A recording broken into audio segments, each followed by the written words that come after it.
नमस्कार। आज का टॉपिक है मानव रक्त, ह्यूमन ब्लड।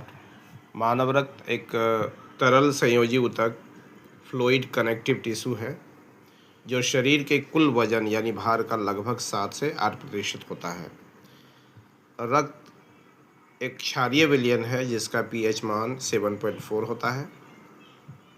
एक औसत वयस्क मनुष्य में 5 से 6 लीटर या 4.5 से 5.5 लीटर रक्त होता है। रक्त में दो प्रकार के पदार्थ मुख्य रूप से पाए जाते हैं। प्लाज्मा, पहला प्लाज्मा और दूसरा है रुधिराणु यानी ब्लड कॉर्पसल्स। सबसे पहले प्लाज्मा के बारे में चर्चा करते हैं। प्लाज्मा रक्त का 55 से 60% भाग होता है। यह पचे हुए भोजन व हार्मोन का संवहन शरीर में करता है। यह रक्त का तरल पीला भाग है जो जल, प्रोटीन और लवण से बना होता है। जब प्लाज्मा से फाइब्रिनोजेन नामक प्रोटीन निकाल लिया जाता है तो शेष प्लाज्मा को सेरम कहते हैं।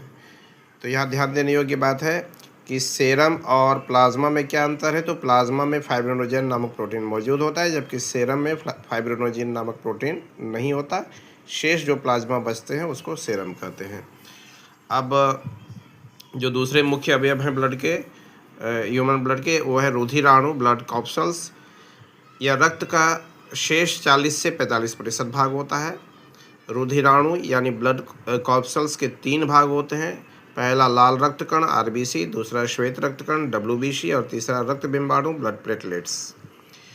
पहला आरबीसी रेड ब्लड कॉर्पसल्स, लाल रक्त कण। यह स्तनधारियों के आरबीसी उभयावतल होते हैं।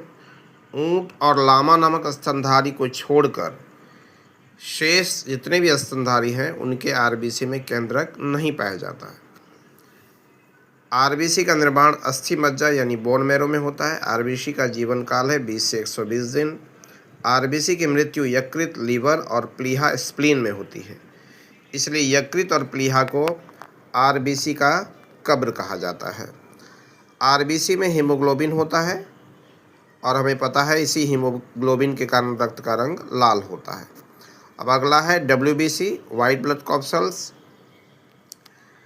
यह अमीबा के समान होता है जिसमें केंद्रक पाया जाता है। इसका जीवन काल 2 से 4 दिन होता है। इसकी मृत्यु रक्त में हो जाती है।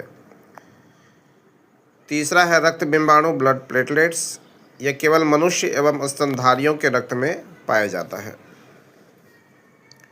इसमें केंद्रक नहीं होता, ब्लड प्लेटलेट्स में केंद्रक नहीं होता। इसका निर्माण अस्थि मज्जा यानी बोन मैरो में होता है। इसका जो जीवन काल है वो 3 से 5 दिन है। इसकी मृत्यु प्लीहा यानी स्प्लीन में होती है।